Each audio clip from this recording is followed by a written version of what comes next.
રાજકોટની જેતપુર કોર્ટે ઠગાઈના કેસમાં એક દોષિતને 5 વર્ષની સજા ફટકારી।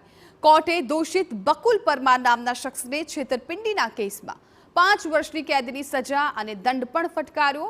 આ દોષિત શખ્સે 18 જાન્યુઆરી 2022 મામલતદારના ખોટા સહી સિક્કા કરીને 3 લોકોને છેતર્યા હતા અને ત્રણેય વ્યક્તિ પાસેથી રૂપિયા 21 લાખ પડાવી લીધા હતા। દોષિત બકુલ પરમારે ફરિયાદીને ભરડિયાની લીઝ અપાવવા અને રાશન કાર્ડની દુકાનનું લાયસન્સ અપાવવાની લાલચ આપી હતી। સરકારી કચેરીમાં પૈસા ભરવા હોવાનું કહીને પડાવ્યા હતા 21 લાખ, જે બાદ મામલતદારના ખોટા સહી સિક્કાવાળી રસીદ પણ આપી હતી। આ કેસમાં સરકારી વકીલની દલીલના આધારે દોષિતને 5 વર્ષની કેદની સજા ફટકારવામાં આવી।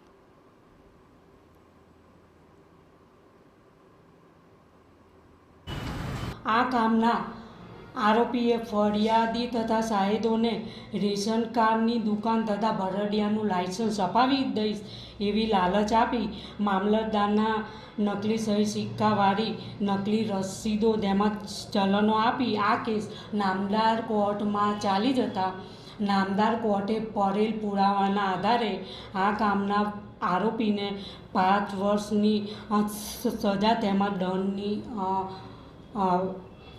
દંડની સજા કરેલ છે।